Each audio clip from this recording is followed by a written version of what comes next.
Robberies, racist abuse, assault and harassment. For over 10 years, Suresh Kumar has suffered over 200 attacks. He's been sprayed with CS gas, held up at gunpoint, had his till carried away, threatened with a machete, as well as pushed, spat at and racially abused. You're Asian. You're nothing.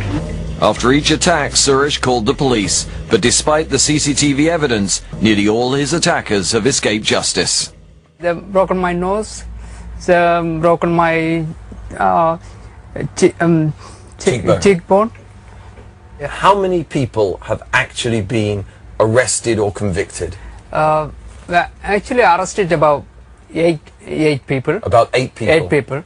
They're convicted about 4. About 4. And you've had over 200 attacks? Yeah. How do you feel? That's a feeling, no justice for the victim. Oh, come on in, it's all empty. It's a sentiment shared by the Cotters, another hard-working family, destroyed by crime. That's it, empty. Today, Chris Cotter is shutting up his shop in Plymouth for the very last time after an attack just 3 weeks ago. The last straw was the robbery, when 2 guys came in and threatened a member of our staff. A lady who was 5 months pregnant, threatened her with violence, forced her to open the safe, walked away with the whole week's takings, on top of the antisocial behaviour and the 2 attempted burglaries over the last 14 days prior to that. Just the abuse and the general theft that's gone on for the last sort of 2.5 years. It's just the final straw. Just can't afford to put any more time and energy into it. The 2 men who robbed the store, like almost all their previous attackers, have never been caught by the police. The back doors have been kicked in and broken in with crowbars. We've had a hot coffee thrown over staff members. We've had them punched, spat at, abused, you name it, they've had it done to them, you know. I'd expect the number of times we've called police has got to be in excess of 70 odd times for all sorts of crimes over the years. Easily, if not more. We've had our lives threatened. We've threatened to have the shop blown up. We've had one individual, and he'd upped the ante so much that he decided he could walk in behind the counter, take 4 or 5 packets of cigarettes and walk back out laughing, saying, "You cannot do anything." And he's probably right. All this, and yet only one person has ever been arrested by police and taken to court. He was fined just £30 for breaking their shop windows, a fine he never paid. It cost the Cotters £700 to repair. Fred and Ursula Picton Turbeville did everything to protect their 4 small children in their Waterkloof Ridge home in Pretoria. A month ago, they were having a family day, playing games and watching DVDs. Suddenly, 2 men appeared in their backyard. Ursula tried to get the kids into the house. He knocked the cell phone out of my hand, put the gun to my head and was just going, "Sleep, sleep, sleep." So they got us all down on the floor. The kids were in front of me and the 2 little ones were sort of around the corner in the passage. And Fred was then behind me. And he was just saying to them, "Please don't hurt my children, please don't hurt my children." And I'm saying to the kids, "Be quiet, be quiet, be quiet, just do what they're saying." We're saying to them, "Take whatever you want. Just go, just take, go." And the other guy just came up and just shot him. Just shot him in the head.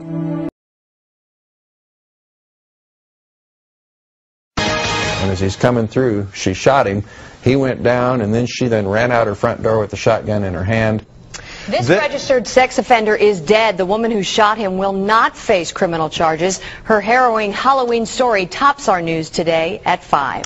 Good afternoon, everyone. 5 days after a local woman is raped, authorities say her rapist returned for a second attack. But that second meeting left this man dead. He is 47-year-old Ronnie Pryor, a registered sex offender living in Jackson.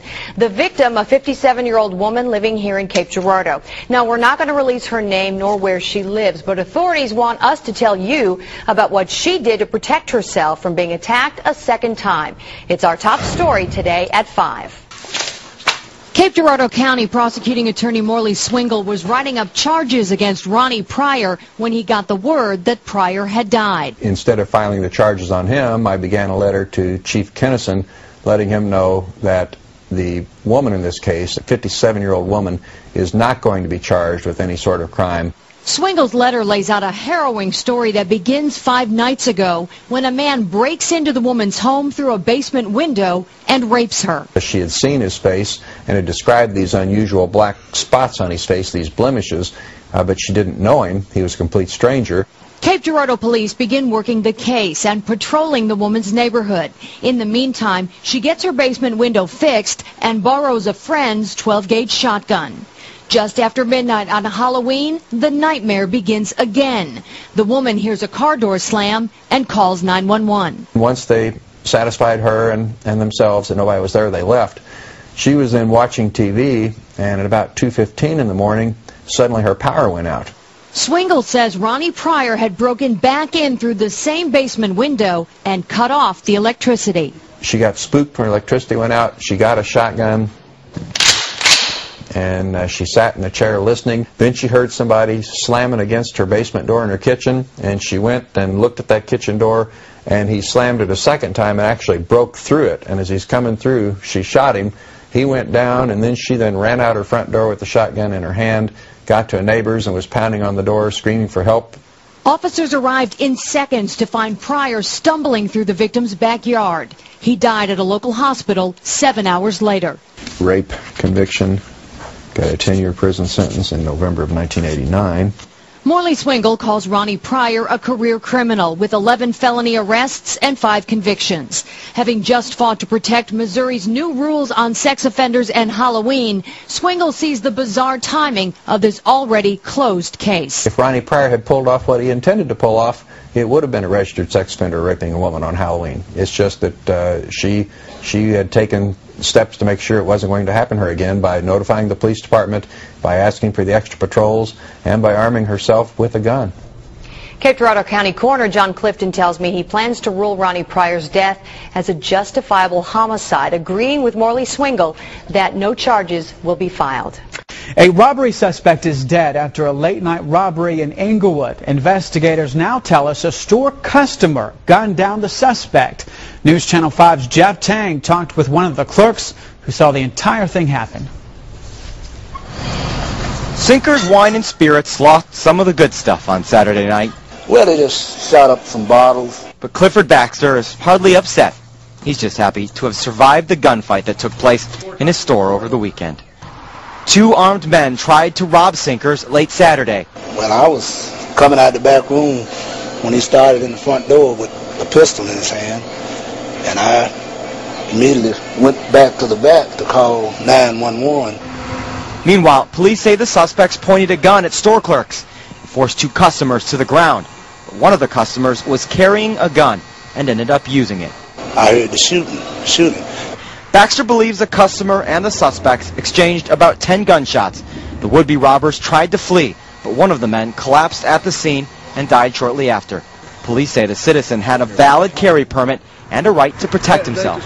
A citizen, just like a police officer, have the right to defend themselves or defend others if they're in fear of death or serious bodily injury, and that right extends to using deadly force. Just a little nerve-wracking, just thinking things could have been a lot worse. Even though the store was closed Sunday, Clifford Baxter had to come back to work to clean up. And while the employees at Sinkers are armed only with broken glass and a mop, they're thankful one of their customers protected them with something more. It makes you feel good, and I appreciate it, and I let him know last night that I appreciated it. Jeff Tang, News Channel 5 HD. And still tonight, Metro Police are still searching for the other suspect. They're also interviewing witnesses, all to make sure the customer's actions were justified. Meantime, the workers at Sinkers tell us they have plans to protect themselves in the near future.